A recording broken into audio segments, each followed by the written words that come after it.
How's everyone doing? It's me, Gretchen. I want to talk to you a little about Mary Shelley. Now, Mary Shelley might not be a name that you've heard of before, or you might not be able to put a name to face.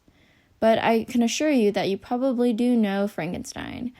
Now, Frankenstein was actually authored and written by Mary Shelley at a time where women weren't really supposed to be, walking around writing stuff and publishing and making money off of it.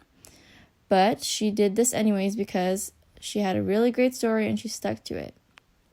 Now, how did Frankenstein come to be? What was the origin of the story? And why did she choose to pursue this? Well, Mary Shelley was at a party or a get-together with her husband. And one of the partygoers, one of the guests, suggested that she write a story about cadavers coming to life. And in the story of Frankenstein, it is very much so dead body parts being put together and being brought to life. So yes, she did use that suggestion to integrate into her plot.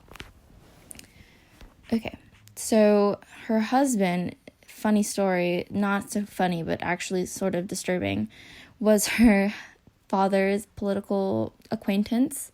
They both probably worked in the same field at the time, both supported the same beliefs. She and him fell in love, and they decided to run away. Now, you might be wondering, why was it so easy for Mary Shelley to abandon her family? And well, it was what she was planning on doing her entire life, probably. She didn't really grow up in a stable household or one that any of us would want. And I'll talk to you guys a little bit about that.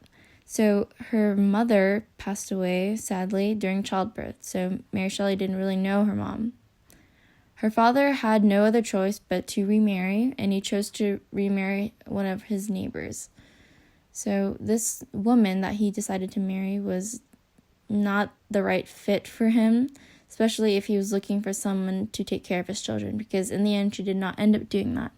For instance, she sent all of her own children to the best boarding schools and spent a lot of money on their education, while she decided to neglect Mary Shelley and did not send Mary Shelley to those schools. So she grew up without the finest education, but she did know basics because her mother was a woman's rights advocate and definitely did not want her daughter to grow up without an education equal to or not far from a man's education. Yeah.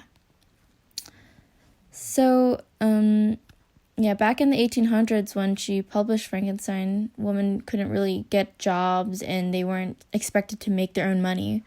And by publishing Frankenstein was a big move for her because stories back then would make a lot of money off of their notoriety and how well people really liked the stories and how the stories were supported. So she was pretty brave in order to do that. I'm not sure if she published it under a pseudonym or she used her husband's name to publish it, but that story went out there and that story affects us to this day. Thank you guys so much for tuning in and have a great rest of your day.